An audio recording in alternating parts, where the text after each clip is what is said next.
সদৌ অসম গাঁওৰক্ষী বাহিনীৰ ৭৭ সংখ্যক প্ৰতিষ্ঠা দিৱস। এই উপলক্ষে ৰাজতীয়া গাঁওৰক্ষী আৰু মহিলা গাঁওৰক্ষী বাহিনীৰ উদ্যোগত ৰাজতীয়া গাঁওৰক্ষী বাহিনীৰ কাৰ্যালয়ত পালন কৰা হয়।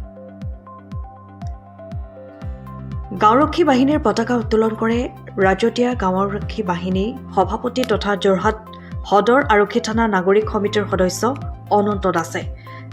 স্মৃতি তৰ্পণ কাৰ্যসূচী মুকলি কৰে গাঁওৰক্ষী বাহিনীৰ জ্যেষ্ঠ সদস্য মহেন্দ্ৰ দাসে।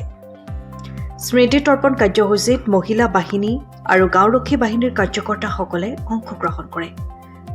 স্মৃতি তৰ্পণ কাৰ্যসূচীৰ পাছতেই গাঁওৰক্ষী বাহিনীৰ সভাপতি অনন্ত দাসে প্ৰতিষ্ঠা দিৱসৰ তাৎপৰ্য ব্যাখ্যা কৰি কয় যে 1949 চনৰ 29 জানুৱাৰীত তিতাবৰৰ ডফলা টিঙত হৰিনাৰায়ণ বৰুৱাদেৱ উদ্যোগত গাঁওৰক্ষী বাহিনী গঠন কৰা হৈছিল। সেই সময়ত তিতাবৰ অঞ্চলত নগাৰ বিভিন্ন ধৰণৰ উপদ্ৰৱ হৈছিল। তাৰ পৰা পৰিত্ৰাণ পাবলৈ গাঁওৰক্ষী বাহিনী গঠন কৰিছিল। পাছত 1951 চনৰ 1 এপ্ৰিলত চৰকাৰীভাৱে পঞ্জীয়নভুক্ত হয় বুলি উল্লেখ কৰে। অনুষ্ঠানৰ আঁত ধৰে ভাৰপ্ৰাপ্ত সম্পাদক সঞ্জীৱ হাজৰিকাই। সভাৰ বিষয়বস্তু আলোকপাত কৰে সম্পাদক বৈকুণ্ঠ দাসে।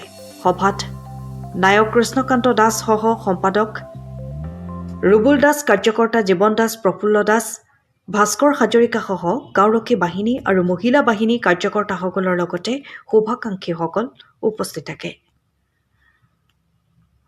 যোৰহাটৰ জেবি ৰোডত অৱস্থিত জ্যোতিষ্মান ড্ৰাগছ।